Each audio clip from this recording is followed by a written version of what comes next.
Nah, yang ini adalah nilai stasioner.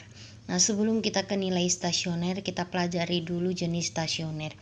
Nah, jenis stasioner itu ada 4. Nah, perhatikan, jika kamu ketemu ada positif kiri, positif kanan, positif kiri dan negatif kanan, itu namanya titik balik maksimum.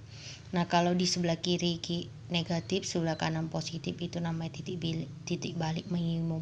Dan jika positif semua itu titik belok, jika negatif semua itu titik belok. Jadi ini dihafal ya nak ya. Nah, nilai stasioner itu jika f aksen x sama dengan 0. Nah, nilai stasioner itu jika f aksen x sama dengan 0. Nah, sekarang contoh soalnya. Tentukan nilai stasioner dan jenisnya. Dan fungsi contoh ini, fungsi fx itu sama dengan x pangkat 3 dikurang 6x pangkat 2 tambah 9x tambah 1.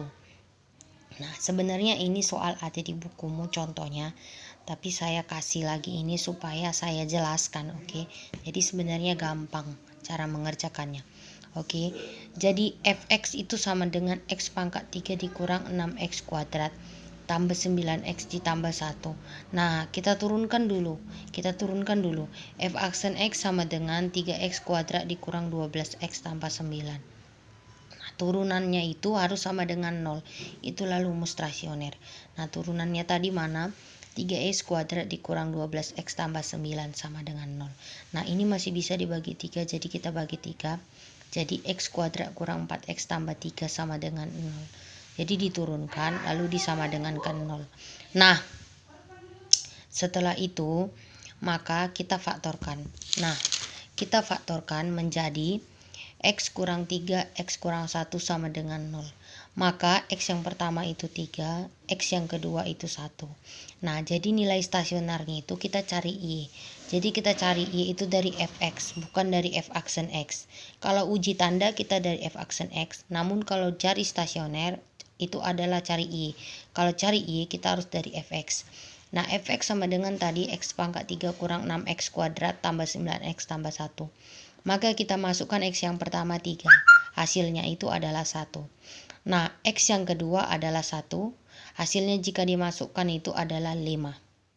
Oke, jadi kamu masukkan aja ya, tahu ya substitusi ya. X-nya ini ganti dengan 3. 3, 3, 3, 3. Yang ini juga X-nya ganti dengan 1. Nah, jadi nilai stasioner yang pertama itu adalah 1. Nilai stasioner yang kedua adalah 5. Nah, titik stasioner. Jadi nilai stasioner dengan titik stasioner itu ada perbedaan. Kalau nilai stasioner, kamu tulis hasil Y-nya aja. 1 dengan 5. Kalau titik stasioner ada X-nya. Jadi tadi X-nya ini 3, maka Y-nya 1. Jadi 3,1. Nah, ini X-nya tadi 1, hasil Y-nya 5. Jadi 1,5. Nah, sekarang kita mencari jenis stasioner. Jenis stasioner. Nah, jenis stasioner kita buat dulu garis bilangan seperti tadi. Jadi kita uji tanda. Ingat, kalau uji tanda kita ke F aksen X, bukan ke fx. Nah, f aksen x-nya tadi 3x kuadrat kurang 12x tambah 9. Nah, biar gampang kita pakai yang sudah difaktorkan aja supaya gampang kita menguji tanda. Nah, menguji tanda yang pertama di bawah 1, di bawah angka 1 itu pasti angka 0. 0. Ambil angka 0. 0 berarti masukkan 0 kurang 3, 0 kurang 1. Nah, hasilnya ini pasti positif. Tulis di sini positif. Kita hanya perlu tanda, angka enggak perlu. Oke, sekarang ini di antara 1 dengan 3 adalah angka 2. Banyak angka tapi kita pilih yang paling mudah, angka 2. Nah, angka 2. 2 kurang 3, 2 kurang 1. Dari sini itu tadi ya, 3-nya satunya ya. Substitusi aja, susikan, oke. Nah, hasilnya ini adalah negatif. Negatif. Lalu di atas 3, di atas 3 itu adalah 4. Jadi 4 dikurang 3, 4 dikurang 1. Itu hasilnya positif. Nah, ini hasilnya positif.